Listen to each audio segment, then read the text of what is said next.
Olá, gente boa. Apresentando aqui o vídeo sobre quantidade de movimento, né, que a gente viu na última aula, tá bom? A quantidade de movimento, como a gente bem colocou, de um corpo. É uma grandeza física calculada a partir da multiplicação da massa do corpo. Essa massa precisa ser em quilogramas, tá? Por sua velocidade em metros por segundo. Tá? Se por acaso não tiver essas grandezas, antes de fazer o cálculo precisa transformar para essas unidades. Tá?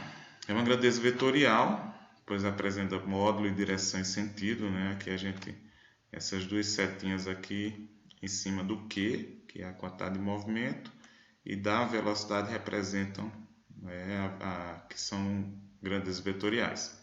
E a quantidade de movimento nada mais é do que a massa vezes a velocidade. Tá? A quantidade de movimento também é chamada de momento linear. Sua unidade é justamente a unidade da massa multiplicada pela velocidade, que é quilogramas vezes metro por segundo. Tá? Aquilo que a gente falou, caso não esteja em quilograma e a velocidade em metro por segundo, é preciso realizar as transformações. Para o mesmo corpo, a variação da quantidade de movimento ela é dada, né? A variação, como a gente falou, é a quantidade final menos a quantidade inicial de qualquer coisa. Né? Nesse caso, como é de quantidade de movimento final menos a quantidade de movimento inicial. Tá? A essa variação da quantidade de movimento, a gente chama isso de impulso de uma força. Mas na frente a gente vai ver, né, o que é que significa isso. Então, o corpo muda, né? A mudança da quantidade de movimento pode ocorrer com a mudança da velocidade ou com a mudança da massa. Em todos os nossos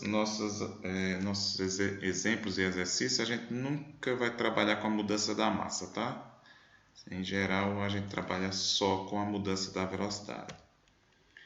Aqui tem um pequeno exemplo, né, de um corpo. Veja, determina a quantidade de movimento de um corpo que possui 200 gramas de massa e está se deslocando a 54 km por hora. Como a massa e a velocidade não estão nas unidades que a gente espera, que é quilograma e metro por segundo, a gente faz as transformações. Tá? De grama para quilograma a gente divide por 1000 e de quilômetro por hora para metro por segundo a gente divide por 3,6. Bom, feitas as transformações, basta a gente substituir na expressão quantidade de movimento é igual a massa vezes a velocidade. Então, a massa é 0,2 kg e a velocidade 15 metros por segundo. A gente tem que a quantidade de movimento para esse corpo aí é de 3 kg vezes metro por segundo. Outro exemplo aqui, não é para calcular a quantidade de movimento, mas é para determinar um impulso, ou seja, a variação da quantidade de movimento de um corpo de massa 5 kg que se desloca a 8 metros por segundo e depois ele muda sua velocidade para 2 metros por segundo.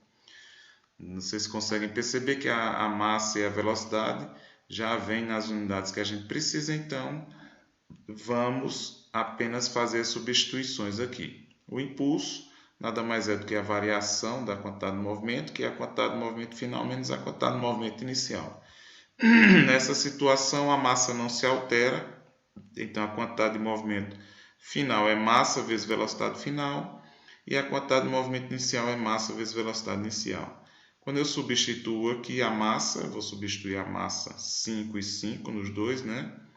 A velocidade final, que é 2, e a velocidade inicial, que é 8, ou seja, vai ter uma redução na velocidade, né?